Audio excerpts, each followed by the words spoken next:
Desde mi punto de vista, los reyes católicos envían a Nicolás de Obando a la isla con dos finalidades básicas. La primera es estabilizar el proceso de conquista, que se había visto seriamente afectado por la incapacidad del descubridor, de Cristóbal Colón, para establecer un sistema de gobierno efectivo y eficaz, y por otro lado ante el fracaso del primer gobernador, Bobadilla, en dotar de unas estructuras, podríamos decir, estables al territorio descubierto. A Obando se le envía, en primer lugar, porque es una persona a la que la reina conoce y de la que la reina se fía, es una persona muy fiel, es una persona de una profunda religiosidad y que los reyes saben perfectamente que no les va a fallar, y que tiene además experiencia de gestión, que es una cosa que los reyes valoran positivamente.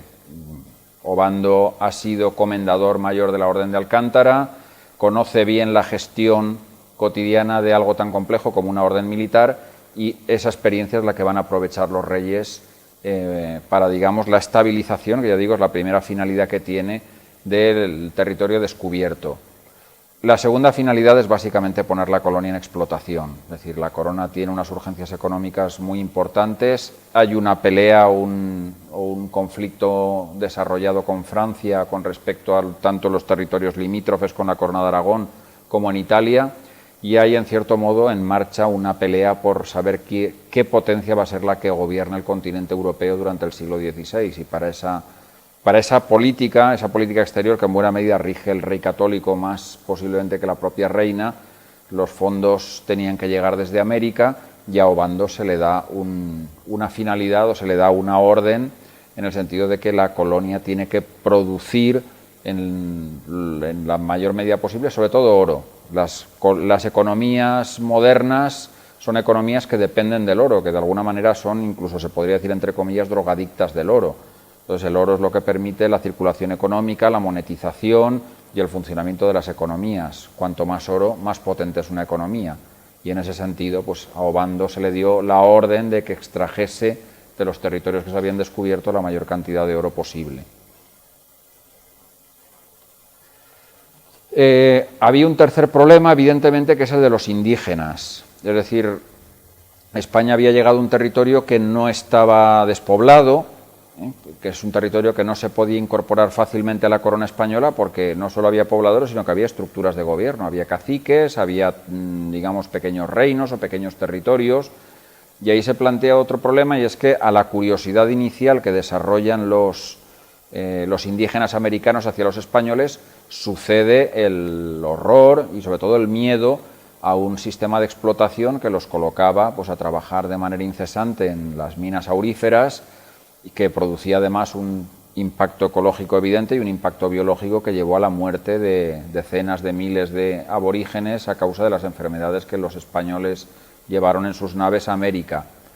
Otra de las cuestiones entonces que se le plantea a Obando es la relación con los indígenas y dos problemas muy concretos. El primero, la evangelización, es decir, estos indígenas han de convertirse a la fe verdadera, es decir, a la fe católica, en la visión evidentemente de la corona española,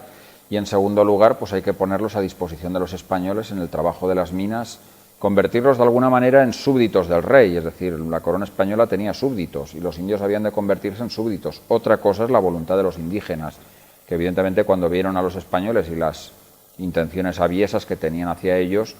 pues los que no murieron en muchos casos huyeron o trataron de esconderse o incluso presentaron una oposición bélica, una oposición frontal a la administración española. En ese sentido, Obando tuvo que comportarse pues como un militar para aplastar las sublevaciones y, al fin y al cabo, es la orden que había recibido la corona, pacificar y estabilizar el territorio.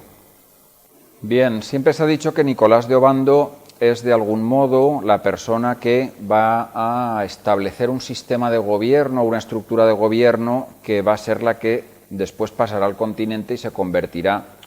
aumentada y desarrollada, en la forma de gobierno, la estructura de gobierno característica de la España colonial hasta prácticamente la independencia y los procesos de emancipación.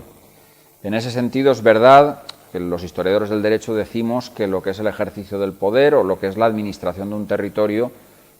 se desempeña a través de 4 ramos distintos: el ramo de gobierno, el ramo de justicia, el de guerra y el de hacienda. Y lo que sí que hemos comprobado es que Nicolás de Obando actúa o funge en los 4 ramos, es decir, que como como responsable del gobierno del territorio, pues actúa como gobernador, y en ese sentido la figura del gobernador, que no estaba muy definida en el territorio castellano, le permite una amplitud de competencias más que notable y le va a permitir gobernar el territorio con cierto desligamiento de lo que serían las ataduras desde la metrópoli y realizar actuaciones en todos los sentidos, actuaciones de fomento, de poner en marcha la minería, de conseguir un amplio resultado en lo que es la extracción del oro, pero también en el campo de la agricultura, la ganadería. Le permite también crear ciudades, le permite crear hospitales, establecer un primer, digamos, urbanismo colonial y establecer lo que sería el germen después del cabildo indiano, del cabildo colonial.